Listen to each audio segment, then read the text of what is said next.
Irmãos, vamos nos colocar de pé, vamos ter um momento de oração por aqueles que estão enfermos, pelos seus problemas, pedir para que Deus traga a solução para todos os nossos problemas, amém? Vamos ter um tempo de intercessão.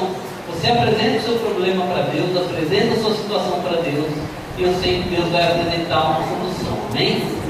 Senhor, em nome de Jesus, nós queremos apresentar, Senhor, as pessoas que estão enfermas no nosso meio, Pai, pedindo que o Senhor traga cura sobre a vida delas, pedindo que o Senhor tenha misericórdia, que o Senhor traga saúde, restaure, Senhor, em nome de Jesus, visite o Senhor em Deus, Senhor, trazendo cura para ele, aquelas outras pessoas que estão enfermas, que eu não sei o nome, Senhor, mas o Senhor sabe, o Senhor é o Deus que cura, e eu clamo em nome de Jesus para que o Senhor cure eles.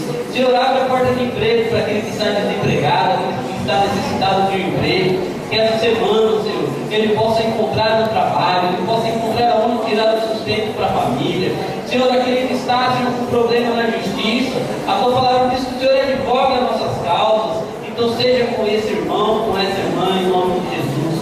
Senhor, aquele que está com problema em casa, com relacionamento, que o Senhor põe as mãos, que o Senhor restaure, Senhor, esse relacionamento, em nome de Jesus. Aquele, Senhor, que ora para a salvação do seu familiar, para a salvação da pessoa que ama, daquela pessoa querida, que o Senhor encontre essa pessoa e ela possa ter salvação, ela possa se salvar, Senhor, em nome de Jesus, Pai. Nós apresentamos as nossas necessidades ao Senhor, porque a tua palavra diz que o Senhor supriria todas as nossas necessidades em Cristo Jesus. Então elas estão apresentadas diante de Ti nesse momento, Pai. Entra com a solução, entra com a provisão, em nome de Jesus.